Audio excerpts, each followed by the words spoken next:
this edition of the Value Exchange podcast. I am Annabelle Lambert and I am here with my regular host, Rob Pye. Say hello, Rob Pye. Hello, hi. And we are absolutely delighted. There was a call out after our recent podcast with Ahmed to have more young leaders, please, from some of our colleagues. And we are delighted today to be joined by Cal Ewings, who joined us in our second cohort of young leaders based in Glasgow. I'm just going to hand over to Cal and ask him to tell us a bit about him. Do that. Hi, so I'm Cal. I am in Glasgow, as Annabelle said. I am currently working at a company called TPX Impact, which is another company that does social good. So, after Ethos, I got bit by the bug, and I decided that, for the rest of my career, I do want to be doing things that are socially valuable and actually have some impact, some positive impact on the world around me. And yeah, I am non-binary, so that's mostly they, them, but I also do use he, him on occasion. Um, and yeah, really, really happy to be here and to chat to you and Rob again. I've a lot of time for Ethos. As I said, it did change my perspective on a lot of things, and has driven me into being where I am now. Marvellous. So hopefully that's in a good way, Cal, rather than In driven a you good to way, yeah. distraction.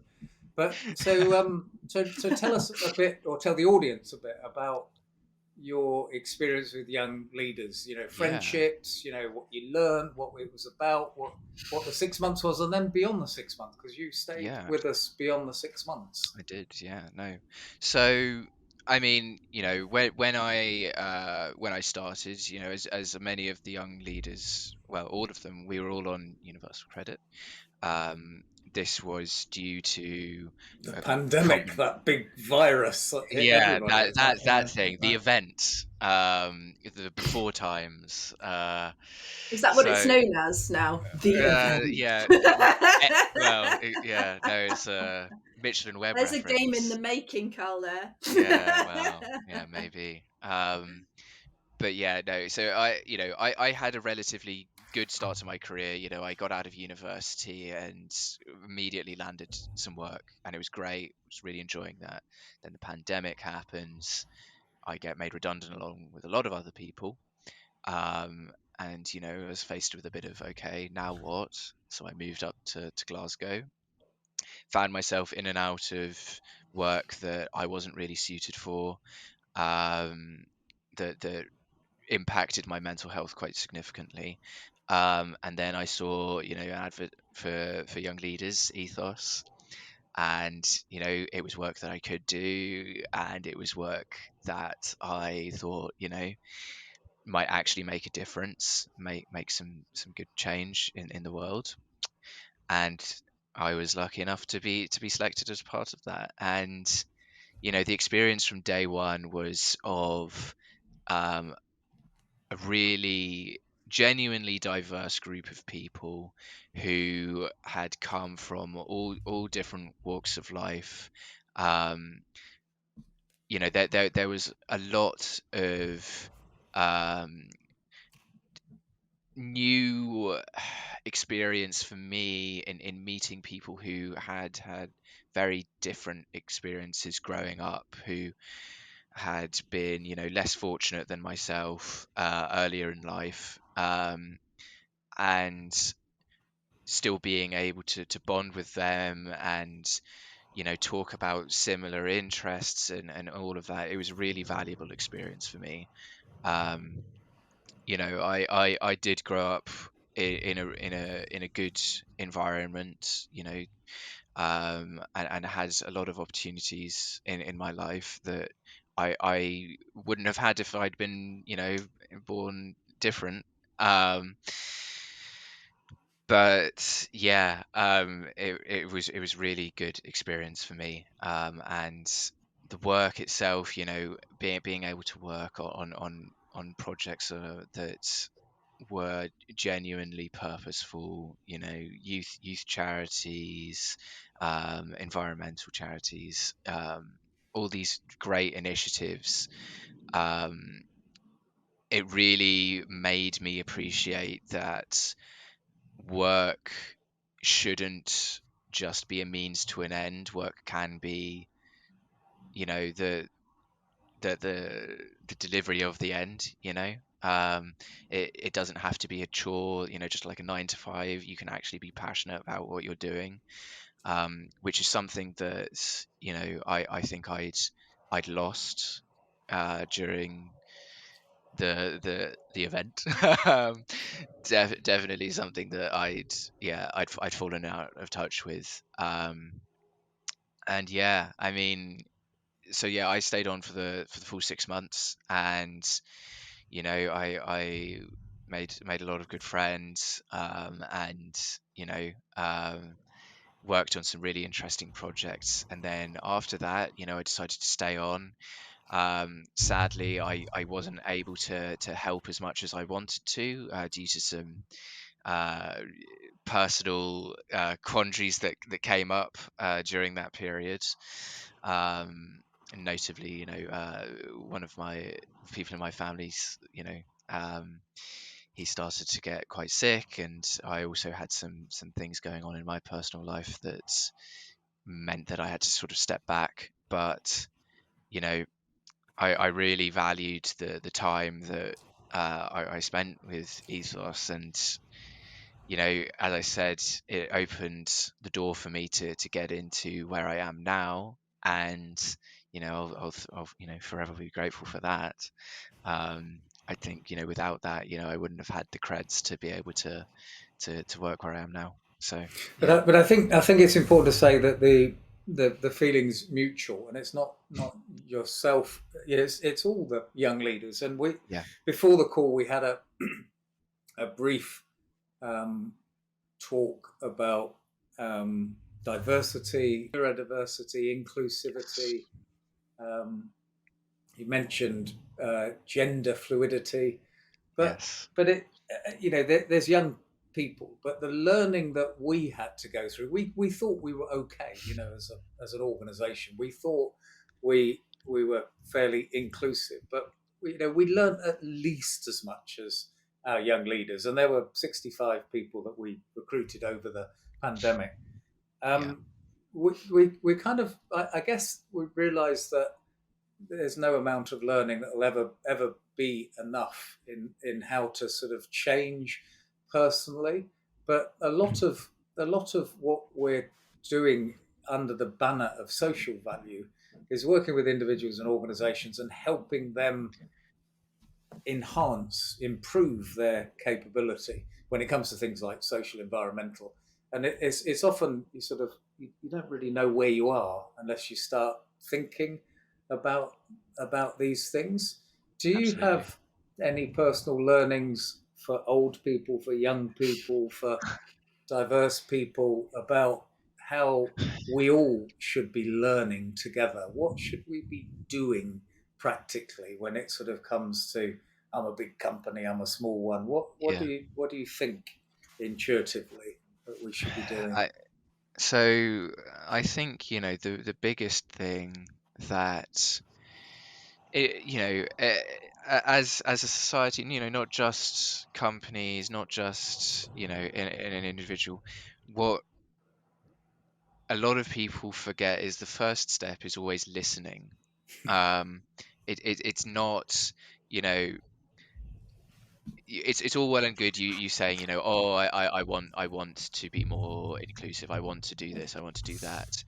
um you're not going to get anywhere unless you spend some real time actually doing the research, and listening to the voices of the community.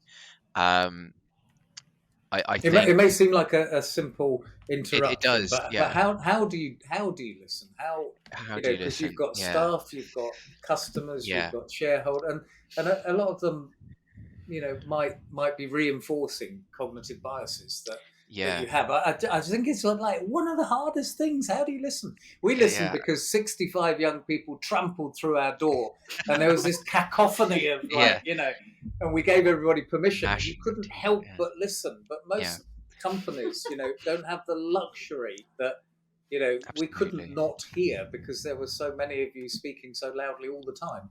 And I think, yeah, I think in larger companies, where I am, excuse me, now, we have these groups called ERGs, where they are employee groups that are run by the employees, um, for a particular group. So we have an ERG for women, we have an ERG for LGBTQI plus, we've got an ERG for um, POC, we've got one for neurodiversity, and all of these groups are run by people of those who identify in those communities.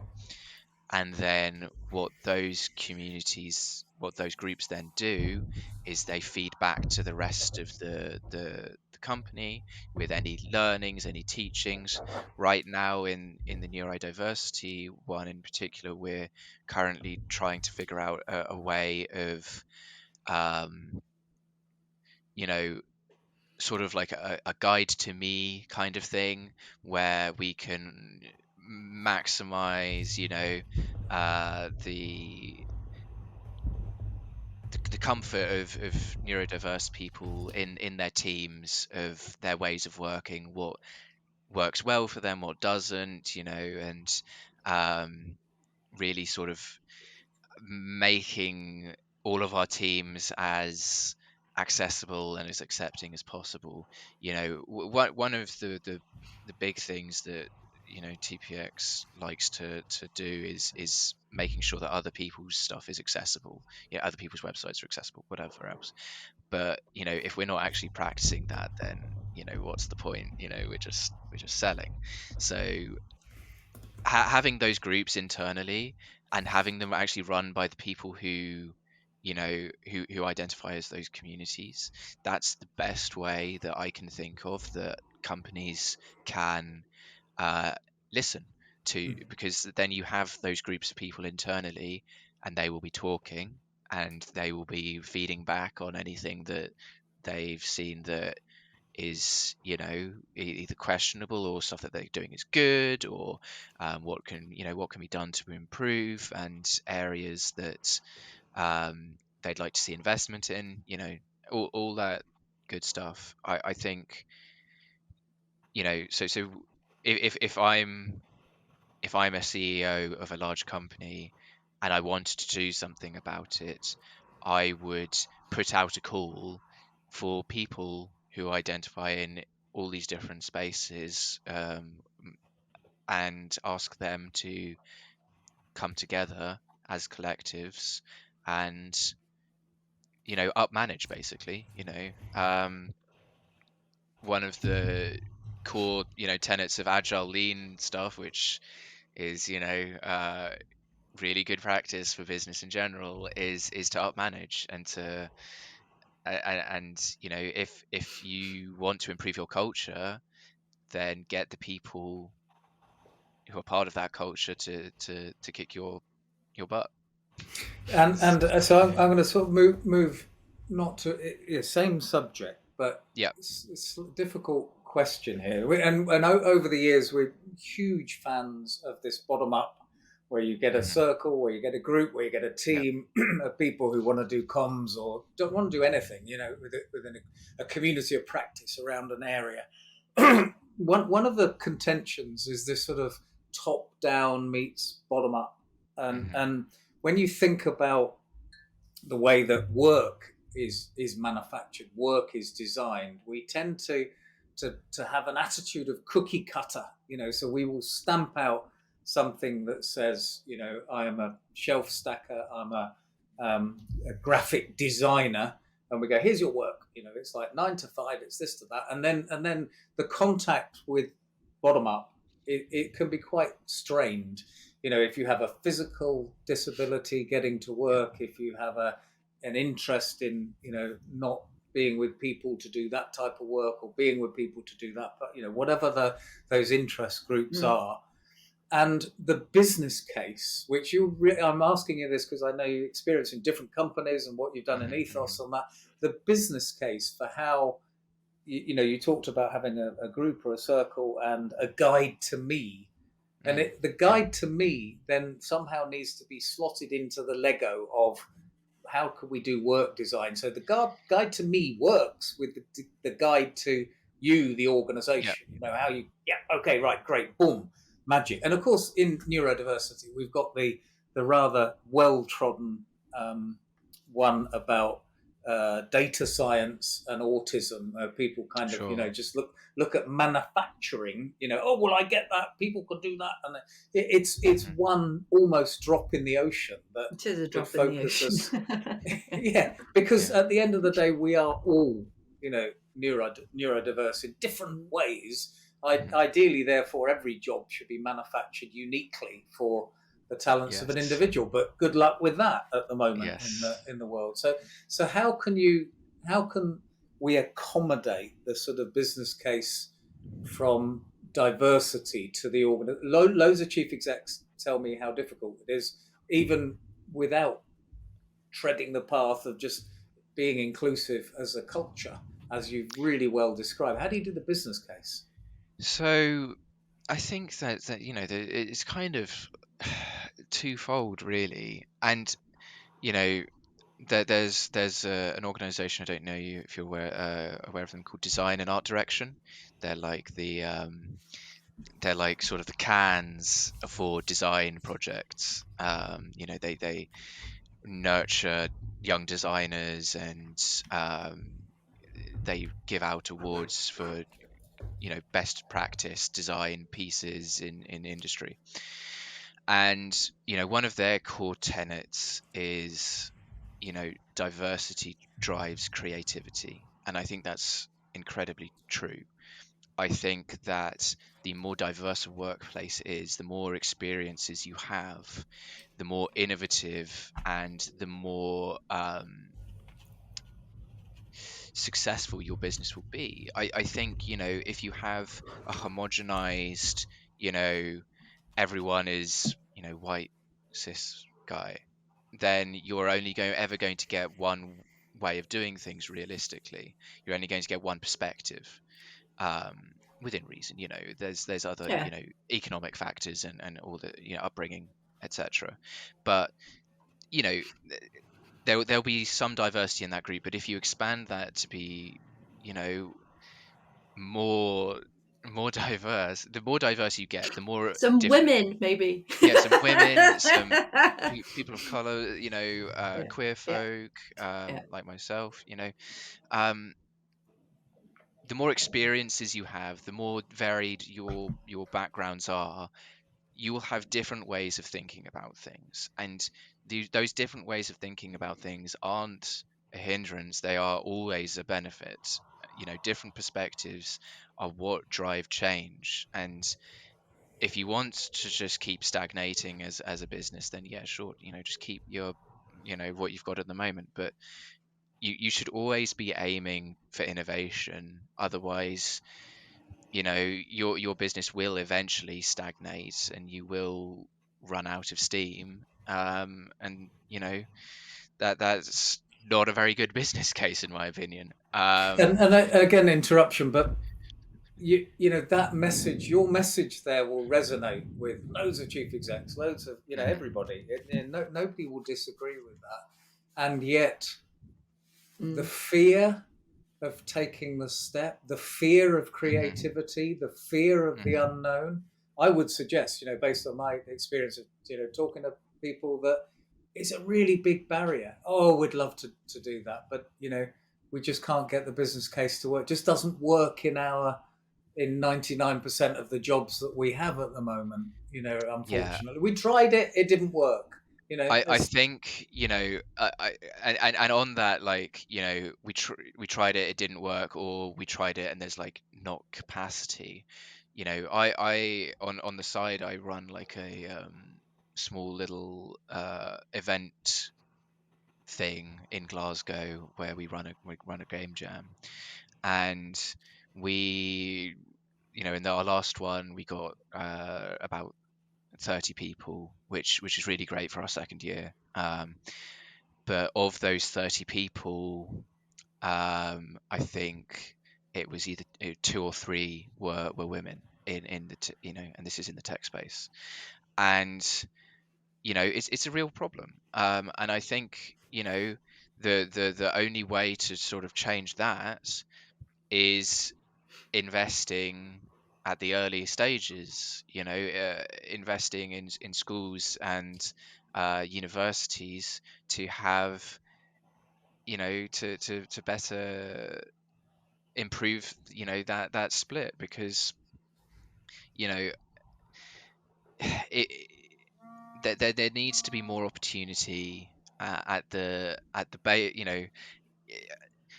I'll make a sports analogy. If you don't invest in the grassroots, then when you get to the professionals, you're going to run out of professionals eventually.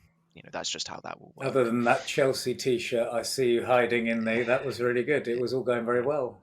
Well, yeah, no, uh, no comment on that one. But the idea is, and there are also organizations that are able to facilitate, if you're struggling with, oh, we can't take this first step, or we tried it ourselves and we couldn't do it. There are specialist organizations out there That's a great that point. can do it for you. It will take a little bit of investment, but it's not going to take any more investment than you doing it yourself, and wasting internal time on non-billable, trying to do it yourself. You're taking people off of billable stuff, which, you're losing revenue there anyway. So why, if you're struggling with it, then you can spend that revenue instead on specialists who can do it for you and facilitate it. I mean, that's a brilliant plug for Ethos, the VCSE. We spent 24 years trying to Yeah, learn some stuff, so you yeah, don't have to learn it too.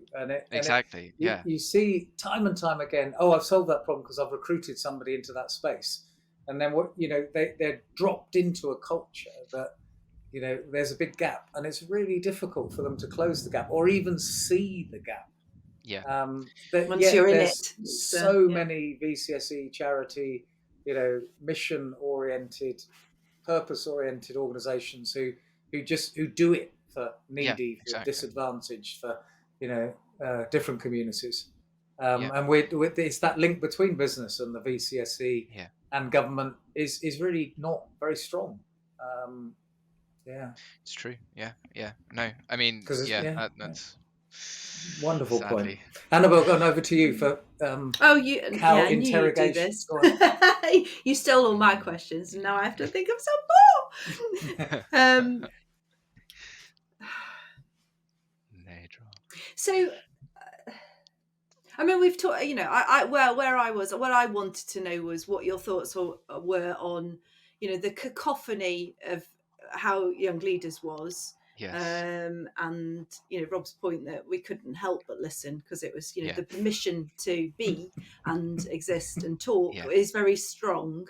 Yes. Was very strong, and after a bit of fumbling for a couple of weeks, not you personally, but everybody, like, oh God, is this real? Is this allowed? The realization that actually, you just, it isn't in ethos, it isn't an up manage, but it's the similar thing. It's that I can talk, Yeah. I can say what I think. I'm not Yes. going to be lambasted for that in Yes. any way, and my voice is valid. Whether people choose to react or not is their choice. I'm just wondering, about the sort of the fear to act, Mm. that you've just talked about. Because I sort of get frustrated with people going, well, I can't do that, because actually there's that, I feel the barriers are non-existent to doing this in my head. But that's not how it is really for other people, because they don't, I just, how do we help people get over their barriers of not acting? In my simple world, I think it's as easy as, well, actually we can do this because we've decided we're going to do it.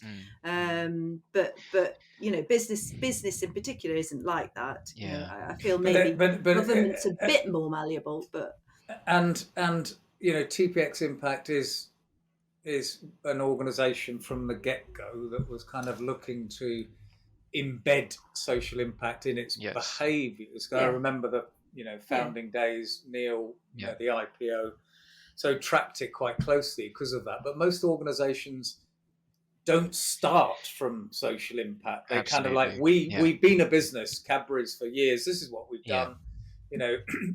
We want to do more of it, but that is massive change. We weren't set up to do that. Yeah, I mean, yeah, it's an interesting point. If you're not, so to answer the first part of how can we drive action when it should be as simple as, I've said I'm going to do it, so I'm going to do it. I love my simple world that I live in. It's good. Unfortunately, life is A bit more life. complex. Yeah. I don't have an easy answer for that one. I I think it really depends on the individual in question. I think it would take a really honest conversation with that person about where they've come from, what their experience is. Again, I come back to the listening thing. I think it is a two-way street. You've got to listen to people like myself or whoever else, but you also have to listen to stakeholders that you're trying to convince that what you're doing is the right thing. And you know I would say what it would take is having conversations with the two sort of the parties of the stakeholder who isn't convinced or is too scared to start or whatever, and the people who they are wanting to help, or the people that they're wanting to include. um and honestly, that's the only way I could see that being resolved is just by having open, honest conversations. And if that becomes a blocker, that they're they don't want to do that, or they are too nervous to do that for whatever reason, then at that point, I wouldn't know what to do. Then I think it might become a bit of a non-starter, sadly. But But often oh, Annabelle's just blacked out. But not what for a me. brilliant conversation Not for this me. is, because those two sides of the conversation that you've just characterised there brilliantly.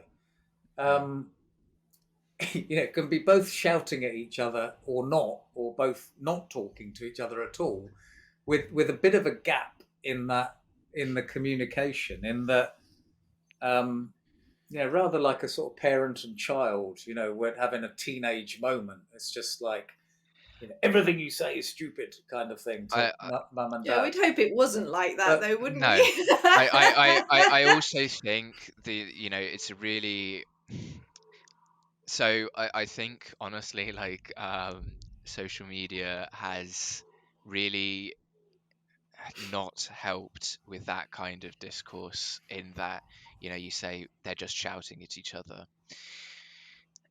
I think, especially in certain areas, the views have become so entrenched that it is, if you're not with me, you're against me, and I will not listen to any counter arguments. Everything you say is wrong because you are this, and I disagree with you being this.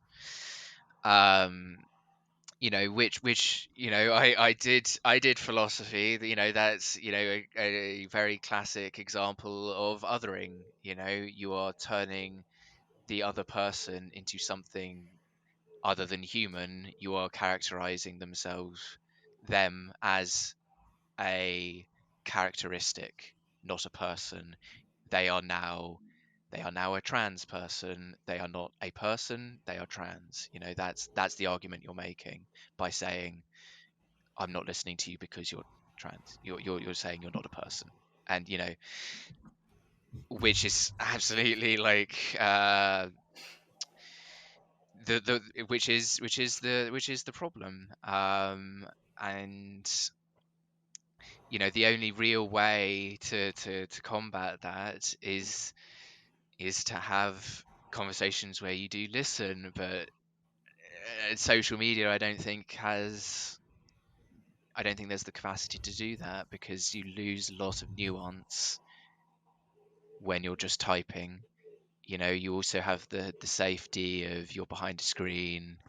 You have all of these safety nets. You can disassociate from what you're doing, and it's just pixels on the screen at the end of the day, and you don't think about the person on the other side of that, and who, like, they have an entire life. They have friends, family. They went to school like you did. They didn't. They And grew up on shock the horror, they have streets. feelings. They Yeah. have feelings, exactly. Um, it's a huge issue. I don't know. I don't know what the solution is there.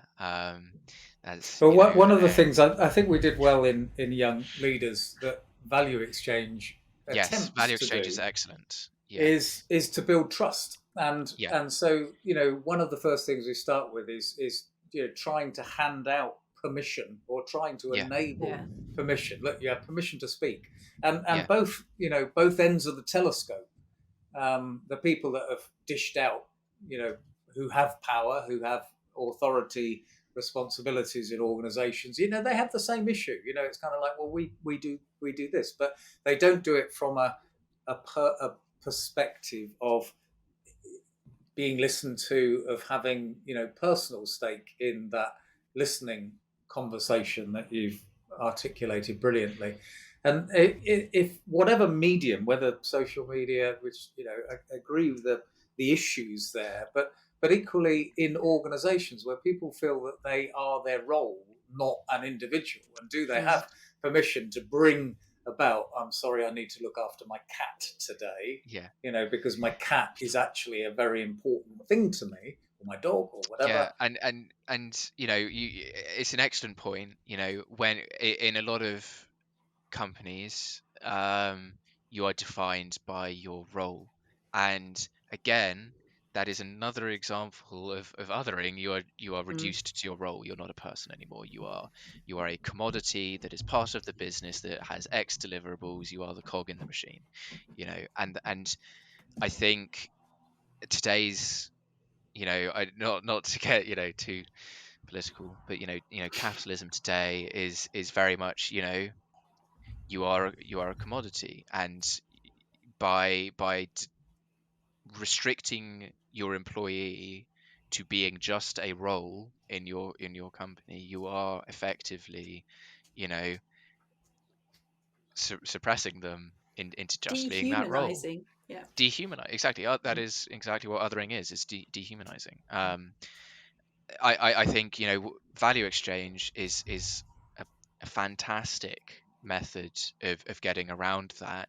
One of the first things in value exchange is understanding who you are and where you come from and what your experience has been.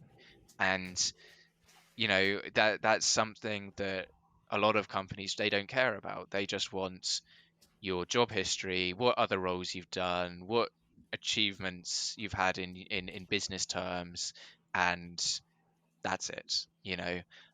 Some companies, I think it's becoming more prevalent to have culture interviews, which I think is great. Seeing if you fit the culture of the company, um, by just talking about what values the company has, and what values you have, and does that align, and whatever else. That's great. Can That's I talk about culture interviews a yeah, bit, because I'm not really excited. And yeah. so the I've just reread uh, Naomi Klein's No Logo Mhm, book, and I'm fascinated with the brand, where the brand gurus of today see this divide between being a consumer and mhm, then being a producer, or in mhm, economist, terms, that the means to production are the employees, and then you produce something and then you consume, but they see this divide, and the divide is not a very human thing. And yet a lot of our issues in terms of work and employment are about this, what it's like being me, and that bit of, do I fit? What is the cultural fit? And it's not about your skills, your qualifications, your experience, but the idea, culture is this very big term about all the behaviours bubbling up into some behaviours or values or beliefs that are nothing to do with your exam certificate. So what role do you think that culture interviews? Where did that meme come from, and what do you see? What do you see of that in I th- helping problem of diversity? yeah, I think it was a very early attempt to start solving problems of diversity and inclusion.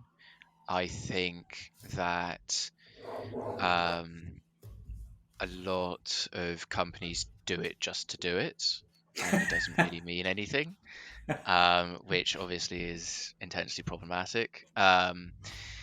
But I think that the logical next step is definitely like something like value exchange. Of course.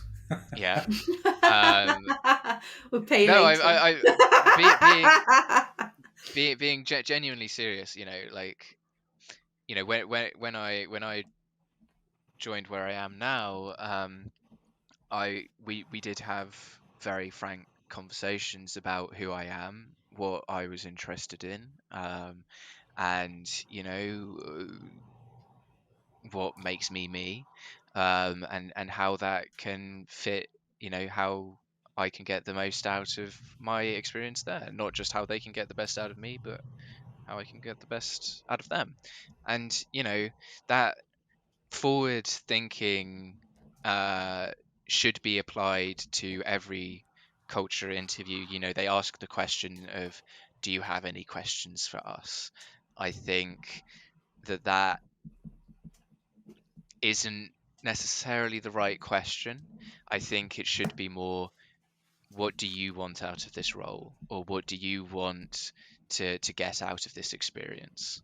Um, and I think that should be, you because if you ask someone, do you have any questions for us, it's inherently vague and it's inherently nebulous to, you could talk, you could say anything, what benefits, or what's the maternity leave like, that kind of thing. Mm. Whereas if you lead them a bit and you say, what do you want out of this role, or out of this experience, then you say, then you give them an opportunity to articulate where they want to go with this, why they want to work where you are, and what they actually want, what their progression looks like. um But it's quite interesting because we're developing. So we have and this is a unapologetic product plug, a value exchange AI product in Ooh. development, which would take the text from individual stories on Yeah. both sides of it and aim to look at, the culture fit between individuals and organizations, how. And I remember, this is probably the worst story of how not to do it ever, ever, ever. But 26, 7, 8 years ago, where I was being interviewed for a reasonably senior job in a big company, remain nameless, and I was Mr. Thrusting in his 30s at that point, and the HR director said, "Oh, tell me about yourself." And I was really upset by this question because it had nothing to do with my Mm. skills, experience, my Mm-hmm. output, my business case. Yeah. Imagine I that. was, I was just the worst person in the world because it was me that was upset when somebody was trying to get the size To of know my you. culture Yeah. rather than actually the outputs I could produce for them, regardless of who I was at home.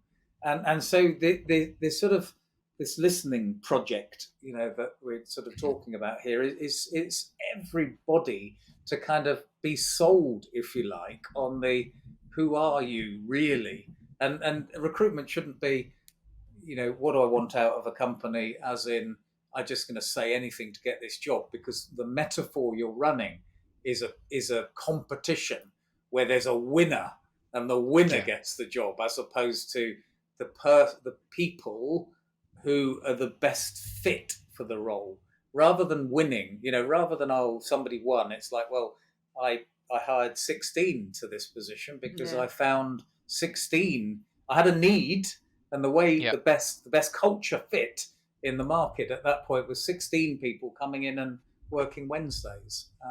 And look at me now. Yeah. No. Sorry, I am a That bit would be out interesting. I won't talk about jam sandwiches. Oh. Oh, please do. What do you mean by jam sandwiches? Yeah.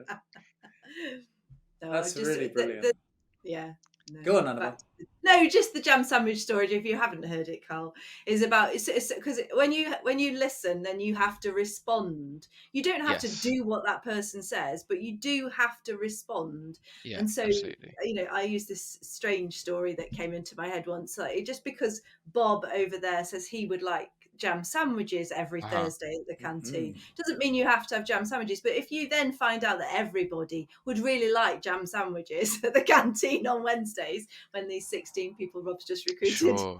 are Yeah. in, then maybe that's something you should do, because it's there's a a silent momentum for jam sandwiches that would Yeah. make everybody feel better, but it's a difficult one, that and I'm two-way having thing. this dissonance in my mind at the moment about unions, which on the one hand, Mm. a fantastic, representation of Yeah. a mass of people, but on the other, extreme to the jam sandwiches, the idealized, negotiation that a union might say, well, we want this for every employee, where actually you ignore diversity, by definition, because not everybody's going to fit into the same box. Not everybody's going Sure. to Sure. want jam sandwiches if you Yeah. say, right, okay, collective bargaining, jam sandwiches. It's like, I hate jam. Yeah. Yeah. I'm Yeah. not a jam fan, really, but there you go. Yeah. I mean, again, I think that just it always feeds back into listening, and having conversations.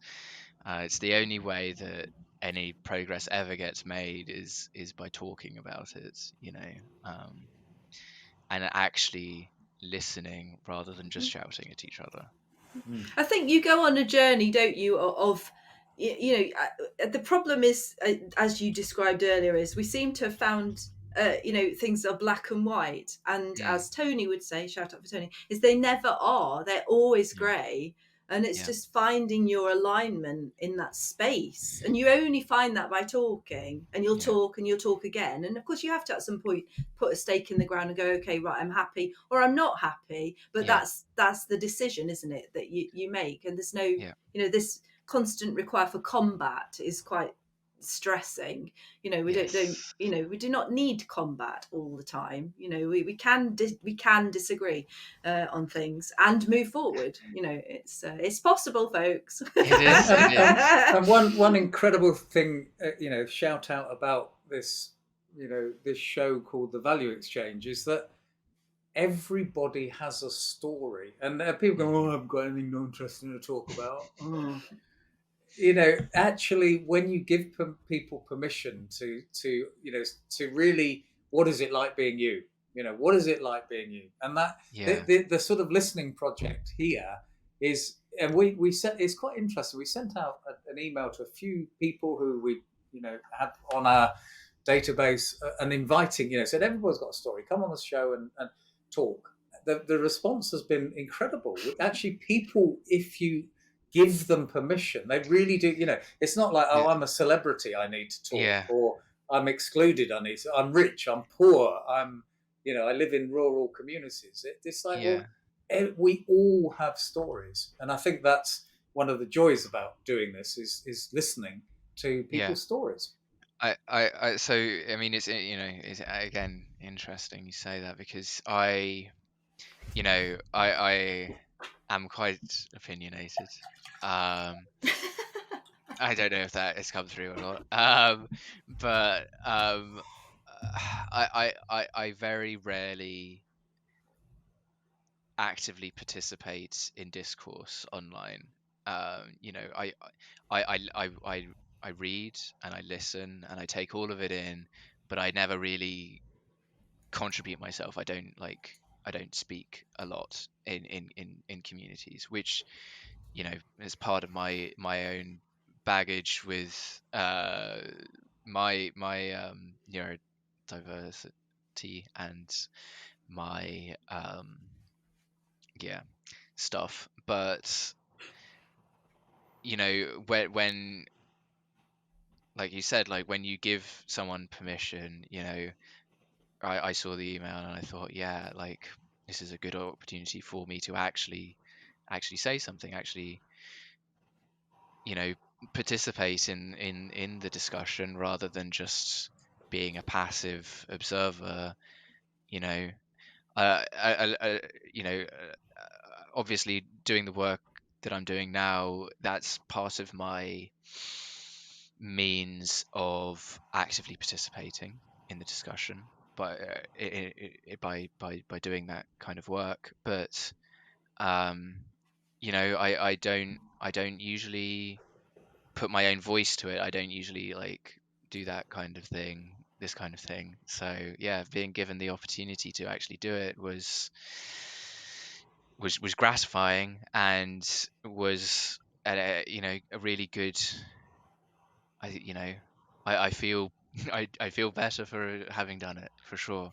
And I think that message, you know, particularly the people who are not participating, that those, you know, getting people to talk, giving people permission so that everyone can listen, is just at the heart of everything we're trying to do, because it's only by doing that. So I guess the other side of listening is giving yourself permission to talk Talking, about, and it's perhaps the people who are not talking at whatever level, you know, who we don't want them to talk about their roles, we don't want to talk about their organization, we want to talk about their, you know, them, the story yeah, that, you know, I wouldn't allow anyone to ask me questions about who I was all those years ago. yeah. I love it when people, you know, ask that question now, but it's like that's for someone like me, that was an enormous change, you know. You know, the high functioning 30-year-old who wouldn't talk about anything other than my performance at work. You know, it's just like, oh my word, I must have been horrible. I must still be. No, You know, you're what a journey, and it's a journey for everyone, isn't it? Conscious That of was time, what was Annabelle. required of you at that point, and then, you know, things started to shift, didn't they? A little, you know, as we So became maybe they are slowly shifting. enlightened a bit, Maybe but they are you know, shifting. Yeah, only yeah. 24 years in. Maybe they are. But although the HR director at the time was trying to understand me and my culture, and I didn't get it. I did not understand somebody might be interested in me other than the outputs. And it's just like, I had friends, because having worked in recruitment, obviously you met people all the time that you were interviewing, you know, and once you got to the middle management level, you were, you know, employing people to actually work with, not just, you know, temporary staff, or not, you know, or permanent recruitment, not for you. But you know, people would ask, you know, not banal, but would ask questions like, well, how do you organize your CD collection? You know, just to get away from the questions that you would always expect to be asked. You know, it's like, oh my God, you know, and I was always, and now Cal would go, what's a CD, Annabelle? Yeah. I'm not that young. I know what a CD is. Hey, I can't believe Scott's probably got a vinyl collection in alphabetical order, hasn't he? we did have a vinyl collection, but we had to sell it. Sadly, when we moved to Australia, we had to sell it because we couldn't find a home for it. So but maybe you have a CD collection. Very sad. We have a CD collection, but right where I am now, we have a vinyl player and we have vinyls. So, you know, also. Yeah, they're trendy though now. Yeah, I was going to say, interesting thing about vinyls is they outsold CDs for like the last 3 or 4 years, and are obviously not touching the streaming market, but they're popular again. What I find most difficult about the way music is now consumed, totally random topic, sorry, but it is that 10 years ago I would be able to buy a CD and give it to whoever for a present for Christmas, and now I can't do that in the same way as I used to be able to do that. So if anybody's got any tips on how to do that in the modern world, you can send them my way. I'm pretty sure you can buy like MP4s. Can you gift MP4s? All right, I'm just behind the curve then on the MP4 gifting. I need to get my act together. Sorry. Totally random. Conscious of time, the conversation has truly plummeted to maybe we will cut CD these collections. Elements. Yeah. Anyway, Cal, just before Annabelle finishes off, I want to thank you deeply for your contribution, which is hugely insightful, not just now, but in the time we've worked together. I you know, hope we get to talk again as your career develops, which I no doubt it will. But thank you for the diversity and the listening project. It was just a brilliant conversation. Always love it. No, thank you for talking. This is everybody else has enjoyed listening. Yeah, no, I mean, the same for me. Like, huge thank you for inviting me to talk, and yeah, again, you know, I really can't thank you enough for, you know, the time at Ethos. It was transformational for me. So lovely. Until the next time, wave goodbye. You. See you later. Bye bye.